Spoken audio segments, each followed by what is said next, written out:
नमस्कार। धार्मिक रत्न चैनल में आपका स्वागत है।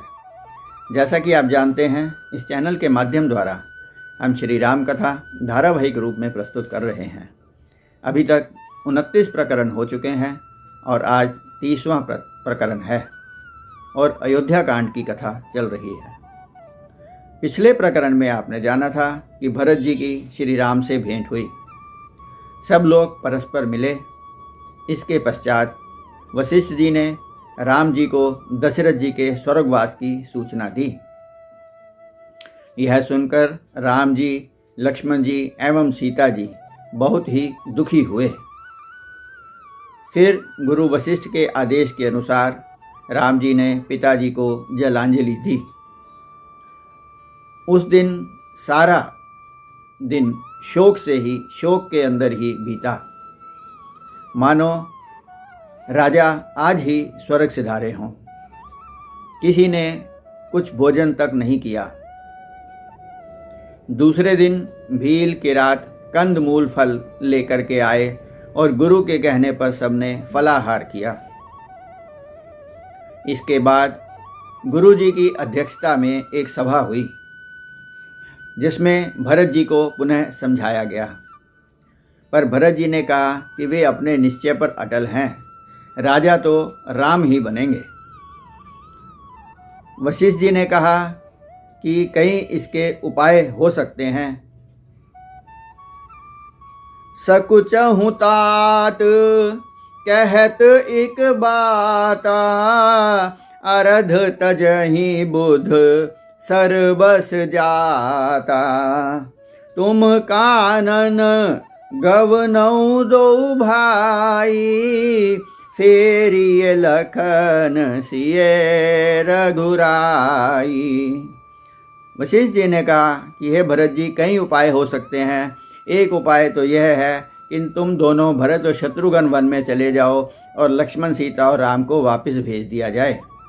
यह सुनकर तो भरत जी बहुत ही प्रसन्न हो गए और उन्होंने कहा कि मैं तो 14 वर्ष क्या पूरा जीवन ही वनों में रहने के लिए तैयार हूँ। अतः हे गुरुजी, आपने जो कहा है आप उसको पूरा करें। इस प्रकार वशिष्ठ जी, जो स्वयं निष्काम एवं सब इच्छाओं से दूर हैं, उन्हें ऐसा अनुभव हो रहा है कि उनकी बुद्धि भी भरत जी की बुद्धि के सामने कहीं ठहर नहीं रही है। इस प्रकार वहाँ पे काफ़ी चर्चा हुई और कई उपाय सोचे गए, पर किसी भी उपाय पर कोई अंतिम निर्णय नहीं हो सका। तब सब मिलकर के मुनि राम जी के पास गए और कहा कि हे राम जी, भरत जी बहुत ही दुखी हैं। वो जो भी कहते हैं आप उस पर विचार कीजिए, क्योंकि भरत हर प्रकार से साधु हैं। राम जी गुरु जी का वचन सुनकर एवं भरत पर गुरु की प्रीति देखकर बहुत ही प्रसन्न हुए। तब मुनि बोले भरत सन, सब संकोच तजितात, कृपा सिंधु प्रिय बंधु सन, कहूँ हृदय की बात। वशिष्ठ जी ने कहा कि हे भरत जी, अब आप सारा संकोच छोड़कर राम जी से स्पष्ट जो जो कहना है वह कह दें। यह सुनकर भरत जी भावुक हो गए और कहने लगे कि मैं तो बचपन से ही जानता हूँ कि राम जी मुझे बहुत ही प्यार करते हैं। उन्होंने खेलते हुए भी कभी रोष प्रकट नहीं किया है, बल्कि वो मुझे जिताने के लिए खेल खेल में खुद ही हार जाया करते थे। मोह पर कृपा स्नेह विशेषी, खेलत खुनिस न कब हुई देखी, शिशुपन ते परिहर्यो न संगु, कब हूँ न कीन मोर मन भंगु। मैं प्रभु की प्रारीति जिय जो ही, हारहि खेल जिता वही मोही। इस प्रकार भरत जी ने वर्णन किया कि बचपन से ही राम जी हमेशा खेल में खुद स्वयं हार कर और मुझे जिता दिया करते थे और कभी खेल में भी मेरे ऊपर कभी उन्होंने क्रोध नहीं किया। पर मेरी माता ने उन्हें वनवास देकर स्वयं विधवापन ले लिया और पिता दशरथ ने उनके प्यार में अपना शरीर त्याग दिया। केवल मैं ही हूँ जो उनको कष्ट पहुँचाने के बाद भी यहाँ पर ठीक ठाक बैठा हुआ हूँ और बातें कर रहा हूँ और मुझे राज्य देने को कहा जा रहा है। यह सुनकर राम जी बोले, तात जाय जिय करहूँ गलानी, ईस अधीन जीव गति जानी, तात तुम ही जानो मैनी के, करो काह असमंजस जी के। राम जी ने कहा कि हे भरत जी, मैं भी आपको जानता हूँ, लेकिन इस समय परिस्थितियाँ ऐसी हो गई हैं, बहुत असमंजस की स्थिति है, इसलिए मैं कुछ कर नहीं पा रहा हूँ।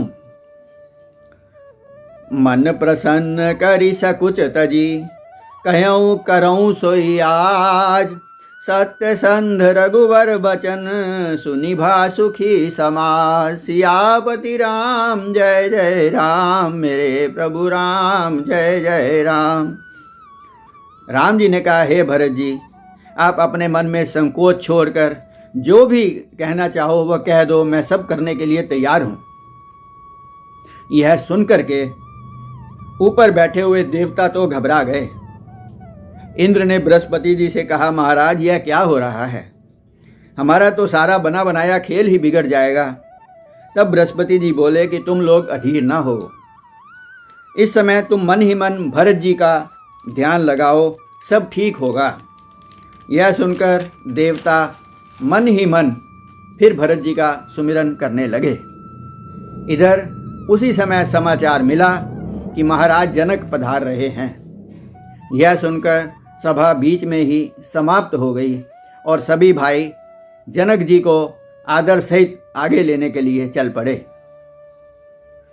प्रेम मगन ते ही समय सब, सुनियावत मिथिलेश, रामा सुनियावत मिथिलेश, सहित सभा संभ्रम उठियों, रविकुल कमल दिनेश, सियापति राम जय जय राम।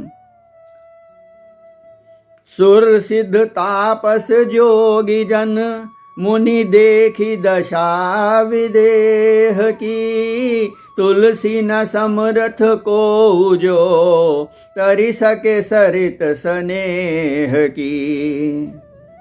जो ज्ञान के भंडार हैं और माया मोह से दूर हैं, वे जनक जी भी तेहि की मोह ममता नियराई, यह सिय राम स्नेह बढ़ाई, सोह न राम प्रेम बिन ज्ञानो, करण धार बिन जिमि जल जानो। तुलसीदास जी लिखते हैं कि ये जनक जी जो ज्ञान के भंडार हैं और वैरागी पुरुष हैं, वो भी राम जी के प्रेम में इतना हो गया कि उनको भी मोह और ममता आ गई है। यह सिए राम का स्नेह ही है, क्योंकि राम के स्नेह के बिना ज्ञान ठीक नहीं रहता, ज्ञान ठहर नहीं पाता। वशिष्ठ मुनि जी ने जनक जी को बहुत समझाया और सभी मिथिलावासी और अयोध्यावासी परस्पर मिले हैं। विश्वामित्र जी ने पुरातन कथाएं सुना सुना करके सभी लोगों को धैर्य धारण करने की सलाह दी। सब लोग कंदमूल फल दिया गया और 3-4 दिन इसी प्रकार बीत गए। सुनैना जी ने कौशल्या, कैकई और सुमित्रा से मिल करके राजा के स्वर्ग सिधारने का दुख प्रकट किया। राम के वनवास और भरत जी के प्रेम की भी बहुत चर्चा हुई। सुनैना जी ने कहा कि भरत जी का राम के प्रति अगाध प्रेम है, वो रोकने से रुकेंगे नहीं, अतः हमें कोई उचित निर्णय लेना चाहिए। उन्होंने कहा कि राजा जनक ने मुझे हमेशा ही कहा है, जान्यो भरत सदा कुलदीपा, बार बार मोहि कहऊँ महीपा। उन्होंने कहा कि राजा जनक ने मुझे कहा है कि भरत को हमेशा कुल का दीपक समझना। इसके बाद सीता जी ने अपने माता पिता जनक और सुनैना जी से मिली तो जनक जी ने सीता जी को कहा, पुत्री पवित्र किए कुल दो, सुजस धवल जग कह सबको। जनक जी ने कहा कि हे पुत्री, तुमने वनवास का निर्णय लेकर के दोनों कुलों को पवित्र कर दिया है। इसके बाद अगले दिन फिर सभा हुई और जनक जी वशिष्ठ जी ने भरत जी से कहा कि वे अपनी बात कहें।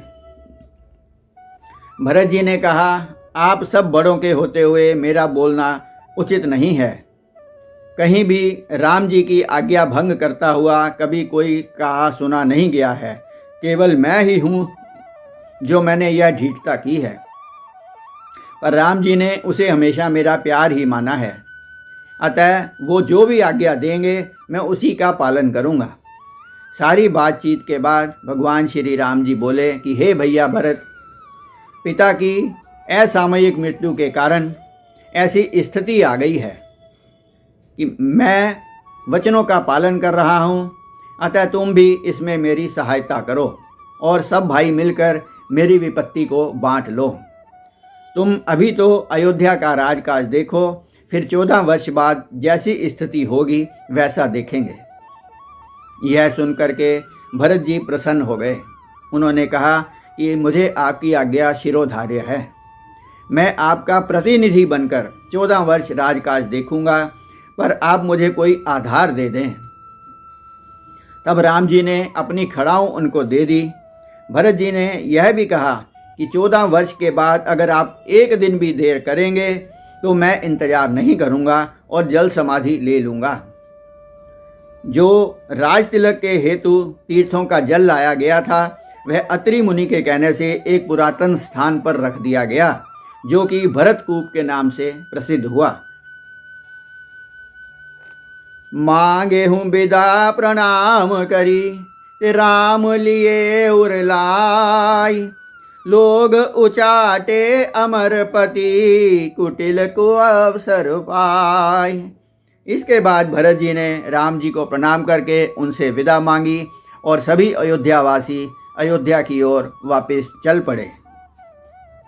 भरत जी सब लोगों के साथ अयोध्या वापस आ गए। सिंहासन पर उन्होंने राम जी की चरण पादुका को रख दिया और उनसे ही पूछ करके राजकाज चलाने लगे और वे स्वयं एक सन्यासी का जीवन बिताने लगे और सभी अयोध्यावासी व्रत रख करके 14 वर्ष का समय बिताने लगे। इसके आगे की कथा हम आपको अगले प्रकरण में सुनाएंगे। आइए 2 मिनट के लिए भगवत भजन कर लेते हैं।